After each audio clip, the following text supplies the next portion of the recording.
नमस्कार फ्रेंड्स, मेरे इस वीडियो में आपका बहुत बहुत स्वागत है। आज की इस वीडियो में देखते हैं भगवत गीता के दूसरे अध्याय में अनमोल बातें क्या लिखी गई है। भगवत गीता के दूसरे अध्याय को सांख्य योग भी कहते हैं। इस अध्याय में अर्जुन के सारे प्रश्नों के उत्तर श्री कृष्ण दे देते हैं। वैसे आपने देखा कि अर्जुन की स्थिति बहुत दुविधाजनक है और उसे दूर करने का सांख्य योग में प्रयत्न किया गया है। यहीं से भगवत गीता की शुरुआत होती है। यह ज्ञान का भंडार है। चलते हैं, बढ़ते हैं आगे। संजय धृतराष्ट्र को युद्ध का आंखों देखा हाल बताने के लिए रखा गया है। युद्ध के पूर्व की स्थिति बताते हुए संजय कह रहे हैं धृतराष्ट्र को कि महाराज, अर्जुन बहुत शोकाकुल है। उसके आंखों में अविरल अश्रु बह रहे हैं। उसकी हिम्मत टूट चुकी है। वो बहुत ही दुखी है। वह युद्ध लड़ने के लिए तैयार भी नहीं है। श्री कृष्ण अर्जुन को समझाने का बहुत प्रयत्न कर रहे हैं। तब धृतराष्ट्र पूछते हैं, संजय, श्री कृष्ण अर्जुन को क्या समझा रहे हैं?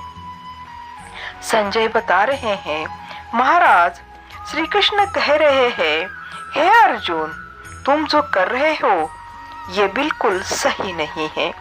ये अपकीर्ति का काम है।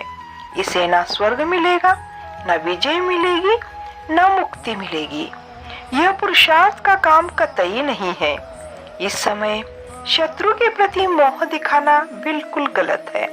इससे कुछ भी लाभ नहीं होता। सज्जनों, श्री कृष्ण समझाते हुए ये भी कहते हैं कि अर्जुन, नपुंसकता का काम मत करो। तुम युद्ध के लिए आए हो तो युद्ध करो, ऐसे डरो मत। तेरे जैसे धनुर्धरता का यह हाल मुझे देखा नहीं जाता।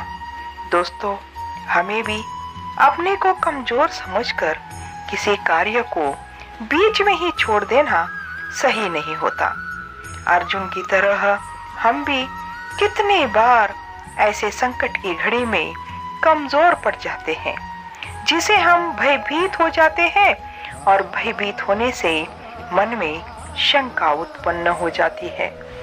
यही है दोस्तों, अपने का दुख जब हमें सताता है ना, उसका कोई इलाज नहीं होता है।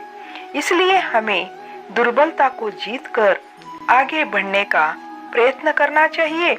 जीवन में यही तो सीखना चाहिए। श्री कृष्ण अर्जुन को बताते हैं कि इस युद्ध में कौन हारेगा और कौन जीतेगा यह किसको पता है।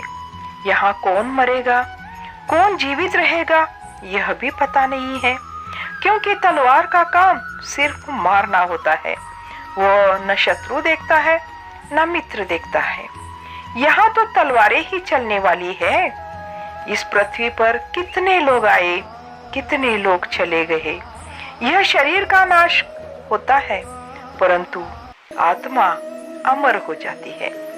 आत्मा के बारे में समझाते हुए श्री कृष्ण बता रहे हैं, आत्मा तो इस जन्म से दूसरे जन्म में पदार्पण करती है। आत्मा कभी मरती नहीं है। शरीर की आयु होती है, आत्मा की आयु नहीं होती। जैसे मनुष्य पुराने वस्त्रों को त्याग कर नए वस्त्र धारण करता है, वैसे ही आत्मा एक शरीर को छोड़कर दूसरे शरीर में जाती है।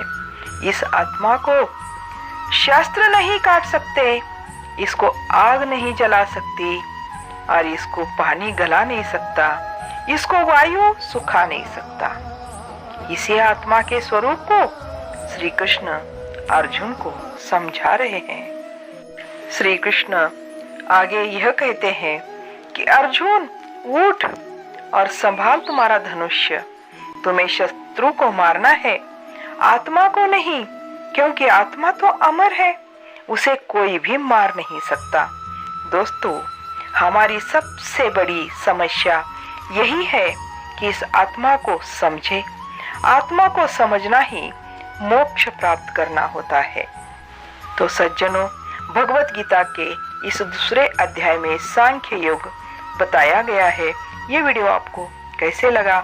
अच्छा लगा तो लाइक, शेयर, कमेंट्स जरूर करें। नए हो तो सब्सक्राइब करना न भूलें। मिलते हैं अगले नए नए वीडियो में नए नए विचार लेकर।